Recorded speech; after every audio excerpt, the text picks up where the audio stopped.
guest is the first winner of American Idol. Since then, she's released 4 albums with 23 million copies sold worldwide, and she's won 2 Grammy Awards. And now she's currently touring. Now she is currently on tour in Europe. Please welcome Kelly Clarkson. So you must have been busy, really busy these past few weeks. How's your tour been so far? Oh, it's been great. The turnouts have been really good, and the band's really excited, and I've been really excited, and the turnout's been awesome. It's been fantastic. Had a lot of fun. And you said that touring is your favorite part of your job. And I'm going to ask, what is your favorite part about touring? Oh, the fans, for sure. They really make it or break it.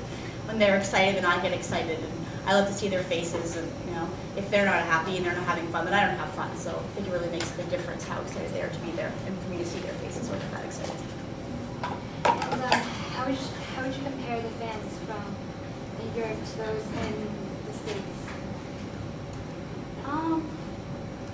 I think they know me a lot more over here, but I've also really enjoyed my time in the UK, especially in Manchester. I had a lot of fun over there. The fans really put forth a lot of energy, so it was a lot of fun. So have you had time to, besides doing shows, to kind of do sightseeing, go around, or are you just always in your hotel room? I might get out there when I can. I have been really busy though on the tour and doing other things as well, and flying back and forth for interviews and trying to stay with my family. But whenever I can get out and about, I do. But it's been pretty crazy so far. So. And do you ever get homesick while you're away?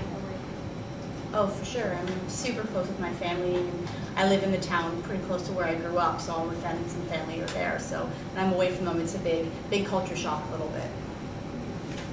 And I believe you own a lot of pets. They're all rescue animals.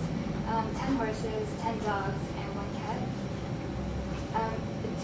Who's taking care of them right now? Well, I live with my brother, Jason, and he's really good. He takes care of the animals and kind of has a green thumb, so he takes care of the land as well. I mean, we have 50 acres, so it's a big undertaking, but he's been pretty good about watching out for them, keeping the house, doing well while I'm not there. But it must be hard, with so many animals. Is it, how long do you spend on, when you walk your dogs, do you take all of them at a time? Sometimes. I mean, it's nice to have so much acreage in the backyard, so I kind of let them go free. Sometimes it's confusing whether it's a horse or a dog I'm walking because they're miniature horses, so even the dogs get confused about what animal is what. But I have a lot of help too, my friends and family. So. Good. So right now you still live in Texas. Would you ever consider moving to the big city? I thought about it. I like it there. I like to visit there, but I don't think I'd ever move there. I mean, I'm kind of a hometown girl. I never really wanted to move to LA and do that kind of thing. And there's a big difference in the kind of people. I think I like who I've grown up with, and mannerisms are different, and people are more polite here, I think, and more upfront. So I don't think I'd ever move to a big city. I'm a southern girl. So you said that you tried to keep in touch with your family while you're away, and then you recently got a Twitter account, and you also said that you've been trying to avoid it, but you recently got one just last year. What made you decide to get one? I don't think that I was avoiding it, I guess, like the plague for a while.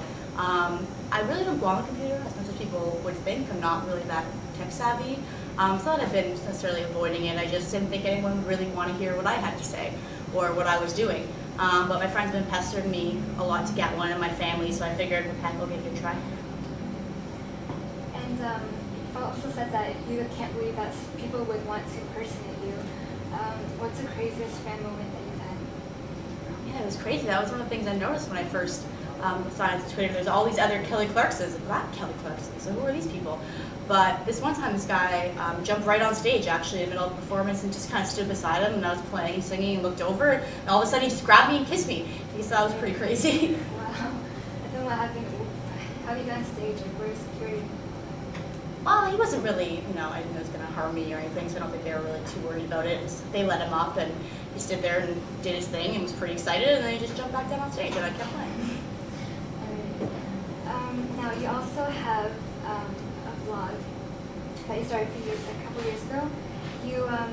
And most recently, you wrote a letter to Scott Estrada, the CEO of Big Machine Records, where you defended American Idol, because he suggested that the show only produces vocalists who hit those high notes.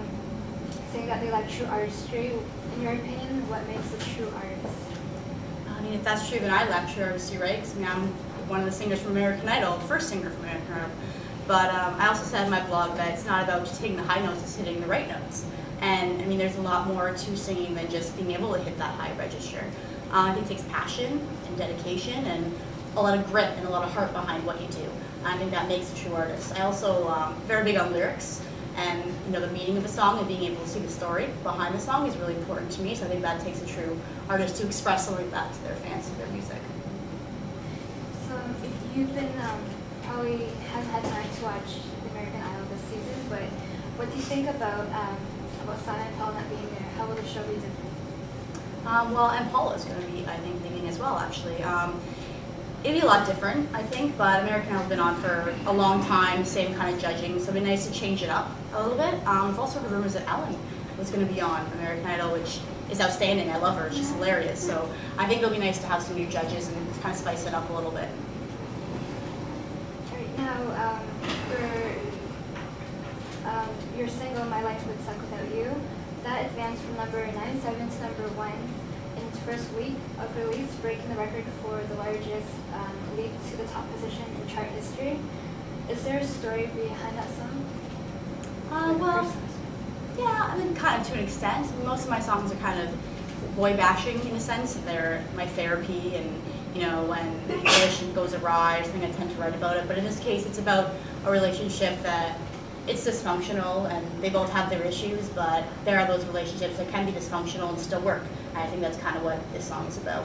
They both have their issues, but they work together and they're good together. So.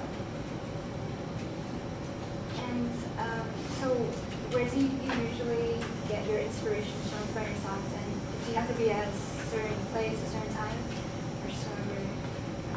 I think I have a mood strikes. I've been writing music since I was 16, even before that.